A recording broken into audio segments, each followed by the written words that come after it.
Welcome back जी। सर्दियों की आमद है, ऐसे में मुख्तलिफ मसाइल में घिरे पाकिस्तानियों के लिए एक और बुरी खबर आई है। अगर ये खबर हकीकत बन गई ना तो पाकिस्तान में चूल्हे बंद हो सकते हैं और सनतें भी ठप हो सकती हैं। पाकिस्तान कुदरती गैस के कम होते हुए ज़खायर की वजह से गुज़श्ता कुछ सालों से LNG पर इन्हसार बढ़ा रहा है और LNG इंपोर्ट करने वाले 10 बड़े ममालिक में शामिल हो गया है। लेकिन गुज़श्ता कुछ महीनों से आलमी सतह पर LNG की बढ़ती हुई मांग और कीमतें पाकिस्तान पर बराह रास्त असर डाल रही हैं। आज एक तशवीशनाक खबर आई है जी कि सर्दियों के लिए LNG फराहम करने के हवाले से पाकिस्तान LNG लिमिटेड को आलमी कंपनियों की जानिब से अभी तक कोई पेशकश मौसूल नहीं हुई, जिसकी वजह से सर्दियों में गैस के शदीद बहरान का खतरा पैदा हो गया है। पाकिस्तान LNG लिमिटेड ने दिसंबर और जनवरी में चार LNG कार्गोज की खरीदारी के लिए 11 अक्टूबर तक बोलियां तलब की थी, लेकिन इन कार्गोज की सप्लाई के लिए एक भी बोली नहीं आई। जराये के मुताबिक ऐसा पहली बार हुआ है कि पाकिस्तान LNG लिमिटेड को कोई भी बोली मौसूल नहीं हुई। इस सूरत हाल पर पीपल्स पार्टी की रहनुमा शेर रहमान ने हुकूमत पर तंज करते हुए कहा कि LNG कार्गो की खरीदारी के बारे में हुकूमत को 3 साल में समझ नहीं आई। उन्होंने दावा किया कि 3 बरस में गैस की कीमतों में 350% से ज्यादा इजाफे के बावजूद हुकूमत ने सर्दियों में लोड शेडिंग करने का फैसला किया है। शेर रहमान का दावा अपनी जगह, लेकिन हकीकत यह है कि मौजूदा हुकूमत तवानाई बहरान से लेकर महंगी LNG खरीदने तक कई तनाज़ात में घिरी रही है और जब मीडिया ने हुकूमती कोताहियों की निशानदेही करना चाहिए तो उस वक्त हुकूमत ने अपनी गलती मानने की बजाय उल्टा मीडिया पर तनकीद शुरू कर दी। अब यह साफ साफ नजर आ रहा है कि पाकिस्तानियों को आने वाले दिनों में गैस के शदीद बहरान का सामना करना पड़ सकता है, जिसके असरात न सिर्फ आम पाकिस्तानियों बल्कि सनती पैदावार पर भी पड़ेंगे। सूरत हाल कितनी भयानक शक्ल अख्तियार कर सकती है और वजूहात क्या हैं, इस नहज पर पहुंचने किसी हवाले से बात करेंगे। जी हमारे साथ मौजूद है हमारे तवानाई अमूर अरशद अब्बासी साहब।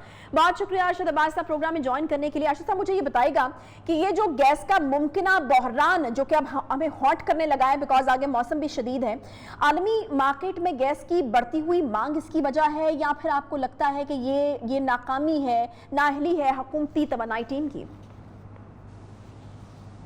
आशा, आपने बड़ा अच्छा इंट्रोडक्शन दिया है और आपने जो आखिरी बात कही अपने इंट्रो में कि नाअहली है या दुनिया में प्राइस बढ़ रही है, एक तो बात ये कि LNG की प्राइस वाकई दुनिया में चलेगी, $50 से ऊपर चलेगी।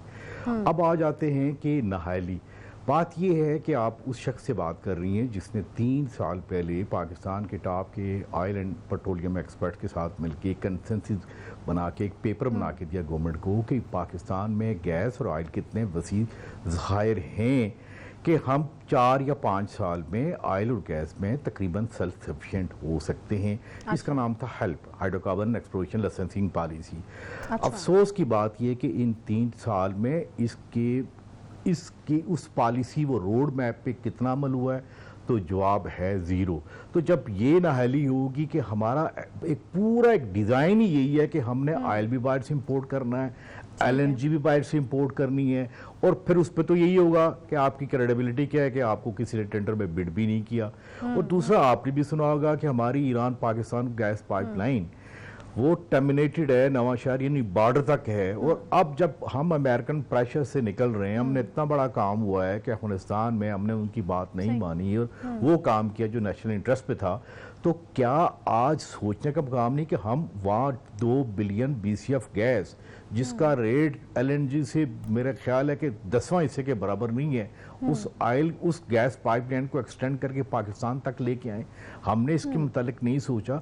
असल अलमिया ये हुआ है कि हमारी जो ब्यूरोक्रेसी है और हमारे इस इंडस्ट्री में जो लोग हैं, they are such a powerful कि उनका एक ही काम है import, oil import, gas import, LNG import. लेकिन अभी एक बात है कि क्या अभी भी चले नाकाम नजर आ रहे हैं ना अरशद साहब। बड़ी मुनासिब बातें आपने की हैं और बिल्कुल बेहतर प्लानिंग में वो सारी चीज़ें आती हैं अगर आप ये करें तो सेल्फ सफिशिएंट। अगर आपने कहा कि हमने इस तरह की कोई चीज़ हुकूमत को बना के दी थी कि हम सेल्फ सफिशिएंट हो सकते हैं अगर उसके ऊपर काम किया जाता तो, लेकिन अभी तो हम उसकी वो जो इम्पोर्ट है उसमें भी नाकाम नजर आ रहे हैं। मुझे ये बताएगा कि पाकिस्तानी हुकाम अभी तक LNG खरीदने में नाकाम क्यों है? क्योंकि गैस की मांग तो पूरी दुनिया में बढ़ी है लेकिन दीगर ममालिक LNG खरीद रहे हैं। देखिए, आपकी बात बिल्कुल सही है। अगर हमने वन इन टाइम यही देखिए, मेरे आप में, और ये जो इतने टॉप के लोग बैठे हैं, इनमें एक फर्क यही होना चाहिए कि ये फोरकास्ट कर सकेंगे भाई आगे क्या होगा और हमने किस वक्त ऑर्डर प्लेस करना है। अगर मुझसे, आपसे और कैमरामैन जैसी हमारी विजन यही इस्तेमाल करेंगे तो फिर मुझे बताएं कि क्या जस्टिफिकेशन है कि आप इतनी बड़ी पोस्ट में बैठे और आपको कोई एक ऑफर नहीं आई। बात तो कहते हैं ना है सच और बात रसवाई की। इशू ये हुआ है कि हमारे जो टॉप पे जो मिनिस्ट्री में जो ऑफिशियल बैठे हैं, देखिए मेरा तो एक्सपीरियंस भी रहा, वो एक सतही नवैयत के जब लोग आ जाते हैं तो फिर वो इसी तरह ही होता है। हमें कोई ऑफ़र नहीं आई, अगर अब ऑफ़र आएगी तो 50 या 60 डॉलर की आएगी। बताइए उस गैस का मेयर आप कैसे पे करेंगे? क्या पाकिस्तान की माइशत जो अभी डूब रही है, स्टॉक मार्केट में हाल क्या है, सर्कुलर डेट कितना है, तो इसमें हम पे कर सकेंगे? फिर जब ये गैस इंजेक्ट होगी और वो जाएगी घरेलू सार्फिन को, तो बताएं वो उससे बेहतर ये है कि मेरे ख्याल में वो ना ही आए इतनी महंगी गैस। ये एक गलती इस मिनिस्ट्रीज के ये हुई है कि हमने वेल इन प्लेस एक परसीव नहीं किया कि भाई दुनिया में ये हो रहा है। फोरकास्ट करते दुनिया में बड़ी बड़ी प्रेडिक्शंस होती हैं, ये ऐसा नहीं है, ये मेरे आपकी की डोमेन में भी होती है। या 4-5 एक बड़े इवन राइटर्स जो है वो आपकी प्रेडिक्शन करता है। सही है। और उसकी जो प्राइस नोटिफिकेशन है वो मानी जाती है। हमने कभी भी इतना उसको भी कंसल्ट नहीं किया कि ये इस महीनों में नवंबर, दिसंबर, जनवरी में क्या होगा। लेकिन मैं आपको बताऊं, अभी भी हम लोड मैनेज अगर स्मार्टली करें हम कर सकते हैं। अभी कराची में अगले हफ्ते या 1 महीने में एक केनोब हमारा एटॉमिक पावर प्लांट आ रहा है। हम जितने कोल और न्यूक्लियर पावर है इससे डिमांड पूरी करें बिजली की, और वो जो गैस जो जानी है पावर सेक्टर को, उसको अगर घरेलू की सार्फिन की तरह डाइवर्ट करें, हम ये काम कर सकते हैं।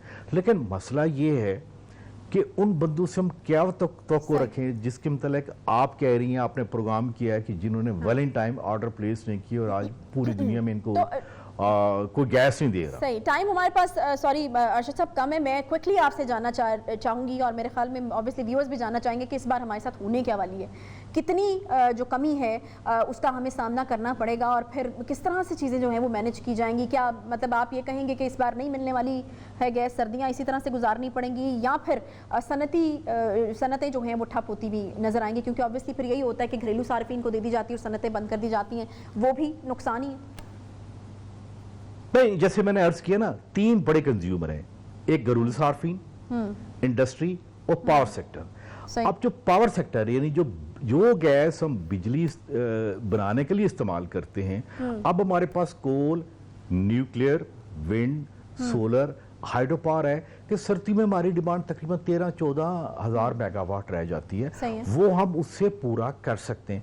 वो गैस अगर हम डाइवर्ट कर दें इंडस्ट्री, घरेलू सार्फिन के लिए स्मार्टली मैनेज करें। और एक और चीज है, यूएफटी, आपको बताऊं कि तकरीबन 17-18% तो हमारे गैस पाइपलाइन में लीकेज है। इसको अगर हम कंट्रोल कर सकें, ये यूएफटी ये बड़ा इंपॉर्टेंट टॉपिक है। वो इसलिए इंपॉर्टेंट टॉपिक है, हम पूरी दुनिया में बात करते हैं हमारे प्राइम मिनिस्टर के क्लाइमेट चेंज। जब ये गैस जाती है एटमॉस्फेयर में, ये दुनिया की इसे मीथेन इमिशन सबसे ज्यादा डेंजरस ये काम होता है। जब मीथेन जाती है पूरी दुनिया में 2% 3% पाइपलाइन से गैस लीकेज होती है, हमारे यहाँ 17-18% होते हैं। आज भी अगर वो जिसे कहते हैं ना लेट्स जॉइन आवर हेड, और हम देखें कि हम किस तरह इसको मैनेज कर सकते हैं, बिल्कुल मैनेज कर सकते हैं। अभी भी ऑप्शन मौजूद है। बड़ी अच्छी बड़ी पॉजिटिव बातें आपने अरशद साहब की हैं, और अगर इन पर अमल हो जाए तो क्या ही बात है। बस मुझे एक जुमले में जरा बता दीजिए कि इस बार जो है वो किस किस्म के बहरान का सामना हमें करना पड़ सकता है अगर ये चीजें जो आपने कही हैं वो नहीं होती तो? क्योंकि अभी तक इनके ऊपर काम तो नहीं हो रहा, अभी तो आप कह रहे हैं, मशवरा दे रहे हैं। कहते हैं जी it is not the system, it's a people who matter. आपकी गाड़ी को ड्राइवर कौन चला रहा है, क्या ट्रेंड है या अनट्रेंड है। यहाँ पे अगर अच्छे ड्राइवर बैठा दें तो जैसे मैंने आपसे पहले बताया कि हम इस प्रोग्राम में इनको ऑप्शन दे रहे हैं कि देखें ऑप्शन नंबर 1, आप पावर सेक्टर को गैस बंद कर दे, ये इंडस्ट्री को दे दें और साथ घरेलू सार्फिन को दे दें, आप उस पे चलाएं। हम देखिए कैपेसिटी पेमेंट देते हैं कोल पावर प्लांट बंद करके। ये दुनिया में कहीं ऐसा हुआ है? मैं मिसाल दे सकता हूं कि हबको कोल पावर प्लांट अभी 10% एफिशिएंसी भी चल रहा है। उनको कब चलाएंगे? उनको कोल पे चलाएं, न्यूक्लियर हमारे पास ऑप्शन एक और आ रही है, ऑलरेडी है। ठीक है जी, बहुत शुक्रिया जी अरशद अब्बास साहब। I must say Arshad Abbasi is an optimistic man, बड़ी पॉजिटिव बातें वो कर रहे हैं। वो कह रहे हैं कि अगर अभी भी ये कर लें तो चीज़ें जो हैं वो मैनेज हो सकती हैं, अभी भी ये कर लें तो ये हो सकता है। तो आई होप कि जो है ये इनकी बातों पर ज़रा अमल किया जाए और देखा जाए कि किस तरीके से जो है वो चीज़ें मैनेज हो सकती हैं। बहरहाल खबर जो है वो तो यही है कि इस साल जो है वो हमें गैस की शॉर्टेज का ठीक ठाक सामना करना पड़ सकता है और परेशानी यकीनन सनतों के लिए भी है, घरेलू सार्फिन के लिए, और बिजली के मामले में भी खलल पैदा हो सकता है। एक छोटा सा हम क्विकली ब्रेक लेंगे जी, ब्रेक के बाद वापस आते हैं साथ में।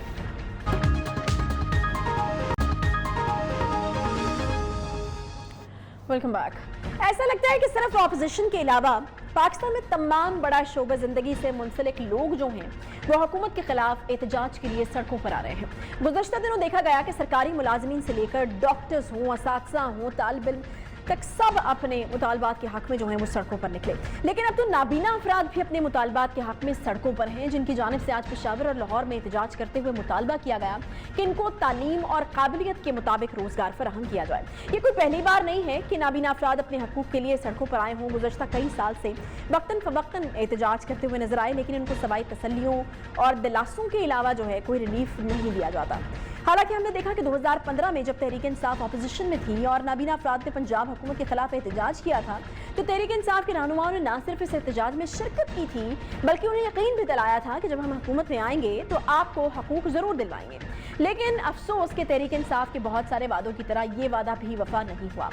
गुज़श्ता दिनों में अक़वाम मुत्तहिदा में पाकिस्तान के मुस्तकिल मिशन की बसारत से महरूम रुकन पाकिस्तान की काबिल फ़ख्र बेटी साइमा सलीम ने जब कश्मीर के मामले पर भारत को मुँह तोड़ जवाब दिया तो हुकूमती अरकान ने फ़ख्रिया बयान जारी किए। लेकिन जब बसारत से महरूम अफराद अपने मुतालबात के लिए एहतजाज कर रहे थे तो हुकूमत उन अफराद की सुनवाई करने पर राजी नहीं है। वज़ीर-ए-आज़म इमरान खान अक्सर पाकिस्तान को रियासत मदीना की तर्ज पर इस्लामी फलाही रियासत बनाने का दावा तो करते हैं, लेकिन आज उनसे ये सवाल तो ज़रूर बनता है ना कि क्या फलाही मुआशरों में यूं लावारिस छोड़ दिया जाता है। बसारत से महरूम अफराद के मसाइल और इस एहतजाज के हवाले से बात करने के लिए हमारे साथ मौजूद हैं जी यासिर सलीम साहब, chairman action committee for blind persons की। बहुत शुक्रिया यासिर साहब प्रोग्राम में ज्वाइन करने के लिए। यासिर साहब, ये मुतालबात तो हम देख रहे हैं कि काफ़ी अरसे से सामने आ रहे हैं, आखिर वजूहात क्या हैं? क्यों आपको लगता है कि कन्नी कतराती है हुकूमत और आप लोगों के वो मुतालबात जो कि जायज़ मुतालबात हैं वो नहीं पूरे किए जाते? जी, सबसे पहले बहुत बहुत शुक्रिया आयशा आपका मुझे मौका देने के लिए। और जहाँ तक इस बात की तो हमें भी अब तक समझ नहीं है कि हुकूमत अपने सामने इतने चैलेंजेस को क्यों रख रही है, क्यों जो इतने सिंपल एक मौका है इनके पास जिस चीज़ के ये दावा करते आ रहे हैं, रियासत मदीना की बार बार बात करते आ रहे हैं, लेकिन फिर भी ये तकालीफ का दावा करने के बजाय हर्डल्स और क्रिएट किए जा रहे हैं। इतनी मुश्किलात में रह के हम जब एजुकेशन हासिल करते हैं या निकलते हैं मेन स्ट्रीम में, लेकिन हमें वहाँ पे कोई खातिर ख्वाह वेलकम नहीं किया जाता, वेलकमिंग जेस्चर किसी भी जगह पे नहीं, और गवर्नमेंट की साइड पे तो बिल्कुल है ही नहीं, जो कि बहुत ही अफसोसनाक है। सही। तो आप क्या समझते हैं कि सबसे बड़ी रुकावट क्या है, आखिर क्या मसला है जिसकी वजह से आपके जो मसाइल हैं वो हल होते नहीं? मुझे तो इस वक्त सिर्फ विल पावर की कमी और समझ आ रही है, या विजन की कमी समझ आ रही है। इसके अलावा तो मुझे और कोई वजह लगती ही नहीं है, क्योंकि असल में हमारे माशरे में मेन जो सोच हमारी पाई जाती है ना डिसेबिलिटी को लेके कि एक बंदा काम नहीं कर सकता, ये लोग ये नहीं देखते कि एक बंदा, यही डिसेबल बंदा कितना प्रोडक्टिव हो सकता है हमारे लिए। ट्राई तो करके देखें ना आप लोग। सही है, ठीक है। तो इसलिए आप समझते हैं कि इस सोच की वजह से जो है वो कोई ज़्यादा एक्स्ट्रा एफर्ट या कोशिश नहीं की जाती।